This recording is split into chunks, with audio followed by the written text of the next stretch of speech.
seperti kata-katanya Jaya Setiabudi, setiap bisnis yang tutup pasti ada peluang baru yang terbuka. Jadi kita cari peluang baru.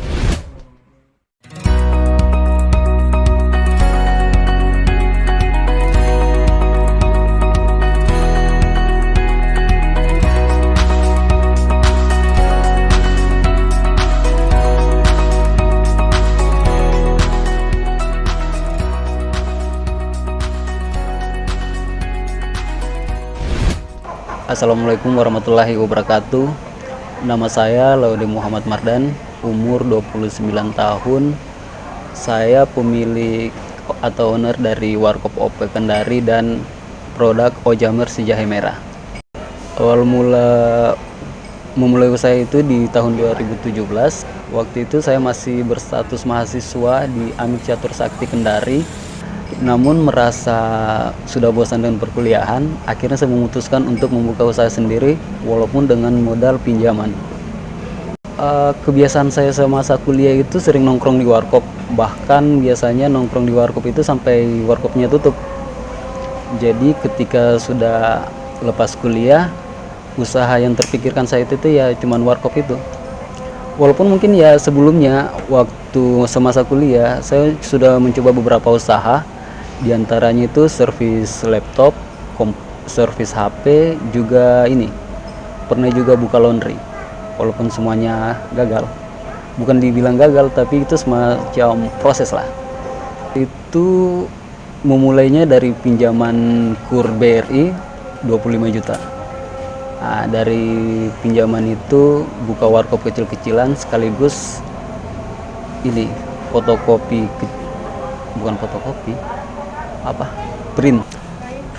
Saat ini saya memiliki dua usaha. Yang pertama itu Warkop OP Kendari yang terletak di Jalan Bunga Seroja. Satunya lagi itu produk Ojamer si Jahe Merah.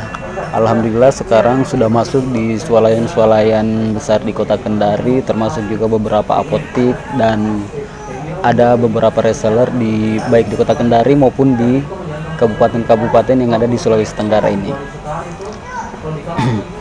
Untuk omset sendiri dari warkop selama pandemi ini ya lumayan, bisa sampai 10 juta dalam satu bulan. Sementara kalau untuk Ojamer sendiri itu omsetnya bisa sampai 15 sampai 20 jutaan, bahkan kadang tembus 30 juta. Di 2017 tepatnya di bulan 9 itu saya memberanikan diri untuk memulai usaha warkop dengan modal pinjaman bank. Kebetulan waktu itu dapat pinjaman KUR BRI sebesar 25 juta. Nah, dengan modal minim itu 8 juta saya gunakan untuk sewa tempat, sisanya saya pakai dekorasi dan membeli beberapa alat, termasuk untuk pemasangan wifi. Lokasi warkop pertama saya itu berada di Puatu, dekat SMA 6 Kendari. Namun karena di sana kurang ramai, akhirnya bisnis saya tutup setelah berjalan 7 bulan. Di 2018 awal Januari, saya menemukan tempat di Jalan Wayung 2, tepatnya di jalur 2 P2ID. Di situ saya menyewa tempat dan membuka warkop kedua saya, atau percobaan kedua saya untuk membuka warkop. Alhamdulillah setelah berjalan 1 tahun akhirnya bisa berpenghasilan, dan dari situ saya bisa mendapatkan omset itu 15 sampai 30 juta dalam 1 bulan. Di tahun 2020, tepatnya di bulan 4 atau bulan April, itu ada himbauan dari pemerintah untuk semua tempat usaha itu termasuk warkop dan rumah makan itu disuruh tutup selama 2 bulan, hampir 2 bulan. Dalam waktu PSBB itu usaha saya sama sekali tidak berjalan, sama sekali tidak ada penghasilan, sementara biaya atau pembayaran terus ada dan jumlahnya lumayan besar. Akhirnya saya putar otak mencari alternatif supaya bagaimana caranya supaya tetap berpenghasilan. Dari situ saya coba buka-buka YouTube, buka Google, cari bisnis sampingan apa yang bisa dijalankan selama corona. Di situ saya dapat ide untuk jualan produk yang dibutuhkan masyarakat di masa pandemi. setelah saya menemukan produk yang ingin saya jual, saya itu bingung bagaimana cara untuk menjual produk tersebut, karena sebelumnya saya belum pernah menjalankan bisnis serupa. Akhirnya saya mencari referensi baik di YouTube maupun Google, dan ketemulah beberapa channel pengusaha-pengusaha dari Indonesia seperti Jaya Setiabudi, Arli Kurnia, Filsa Budiambia.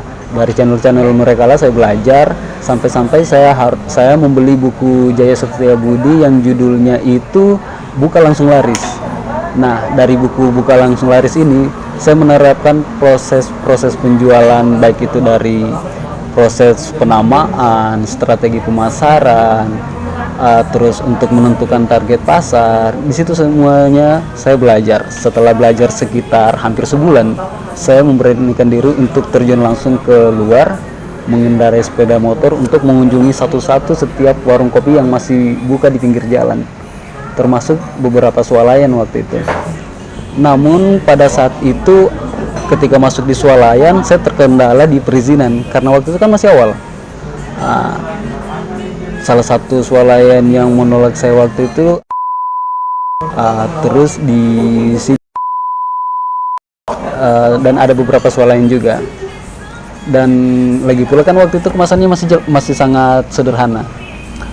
Setelah melihat produknya kenapa bisa tidak diterima di masyarakat, akhirnya saya coba untuk berinovasi lagi, mencari kemasan yang sesuai, membuat logo, termasuk mencari nama yang tepat agar produk ini bagaimana caranya supaya gampang tersampaikan di masyarakat.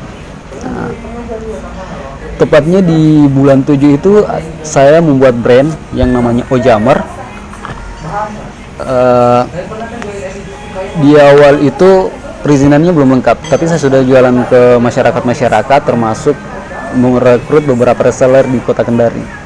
Alhamdulillah setelah 1 bulan itu bisa mencapai omset sampai 15 juta.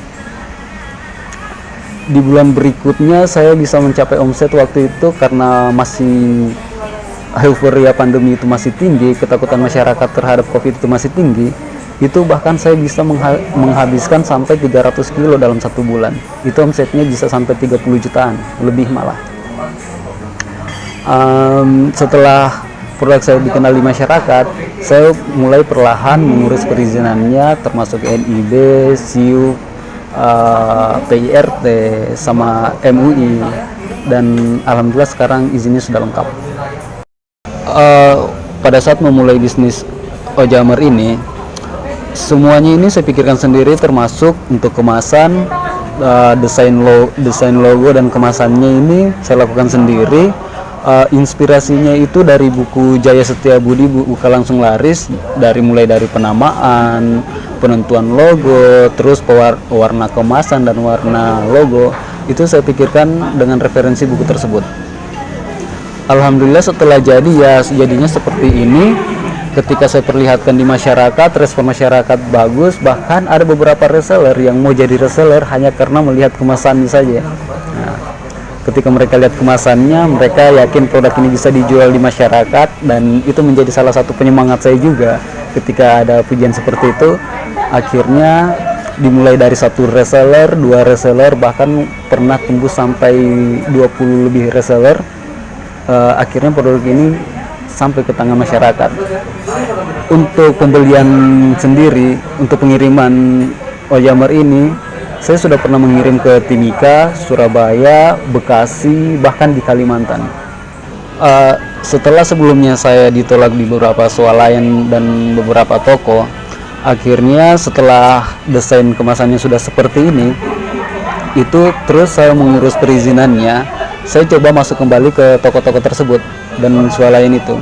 Alhamdulillah setelah mereka lihat perizinan, lihat kemasannya menarik, mereka mau menerima untuk dipajang di toko mereka. Di bulan-bulan awal respon masyarakat untuk penjualan di toko-toko itu masih sedikit, jadi saya itu berharapnya cuman di penjualan reseller. Namun untuk beberapa bulan ini alhamdulillah untuk omset di swalayan sendiri itu sudah meningkat. Untuk produk Ojamer ini saat ini sudah bisa ditemukan di beberapa swalayan di Kota Kendari seperti di Nanajaya, di Marina Swalayan, Ade Swalayan, Megros, Toko Damai, dan beberapa apotek seperti Anzara Pharma dan lainnya. Dalam menjalankan usaha itu tidak selamanya kita bisa terus mendapatkan omset yang tinggi, ada naik turunnya. Di usaha warkop yang saya lakukan pun begitu, pernah mencapai omset sampai 30 juta, pernah juga mencapai omset di bawah 10 juta.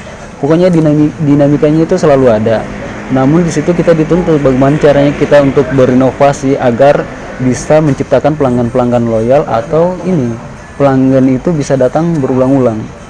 Dari situ saya terus berinovasi, termasuk sekarang saya itu untuk di warkop mengadakan wifi yang namanya wifi khusus game. Jadi pelanggan-pelanggan yang ingin bermain game, ya silakan datang di Warkop OV. Di sana kalian bisa menikmati wifi khusus game.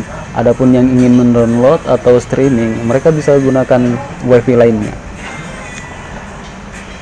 Dari situ alhamdulillah bisa mendapatkan respon yang baik dari pelanggan. Artinya dari situ saya bisa menciptakan pelanggan-pelanggan loyal. Tantangan dalam pemasaran Ojammer sendiri itu terletak dari pendistribusian barangnya. Apalagi ilmu distribusi saya sama sekali tidak ada, ilmu manajemen juga masih minim. Jadi tantangan terberatnya itu di manajemen sama ini proses distribusi. Alhamdulillah produk Ojammer ini pernah memenangkan lomba UMKM Kota Kendari dan mendapat juara 1. Awalnya saya kurang yakin dan hanya sekedar ikut-ikutan saja dibanding produk-produk yang sudah ada sebelumnya dari pelaku usaha di Kota Kendari yang sudah bertahun-tahun menggeluti dunia usaha ini. Saya tidak berharap banyak pada saat itu.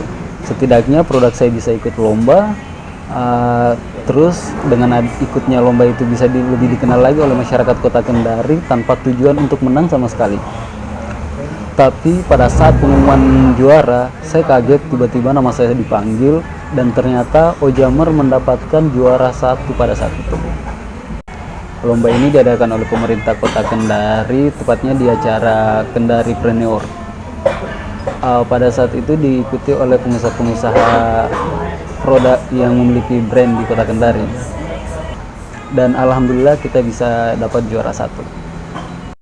Selama ini kita cuma mengenal brand-brand dari luar Sulawesi seperti di Jawa, Jakarta, dan Kalimantan. Ternyata kita sendiri sebagai masyarakat lokal bisa membuat produk yang tidak kalah dari produk-produk luar. Harapan saya ke depan agar bagaimana produk Ojammer ini bisa dipakai luas oleh masyarakat Kota Kendari khususnya, terus bisa berkembang di Indonesia Timur. Mungkin untuk bersaing dengan daerah Jawa kita agak susah, tapi untuk pasar Indonesia Timur itu cukup luas. Jadi target ke depan adalah agar produk Ojammer ini bisa terdistribusi merata di kawasan Indonesia Timur. Saya juga berharap kaum milenial atau pemuda-pemuda di Sulawesi Tenggara ini mampu menciptakan produk yang bisa bersaing di kancah nasional. Dan untuk teman-teman yang sedang berjuang di dunia usaha, untuk tetap semangat, jangan mudah menyerah, dan jangan takut gagal. Karena di setiap bisnis atau di setiap kegagalan yang kita temui selalu ada peluang-peluang usaha baru yang terbuka. Jadi terus semangat, berinovasi, dan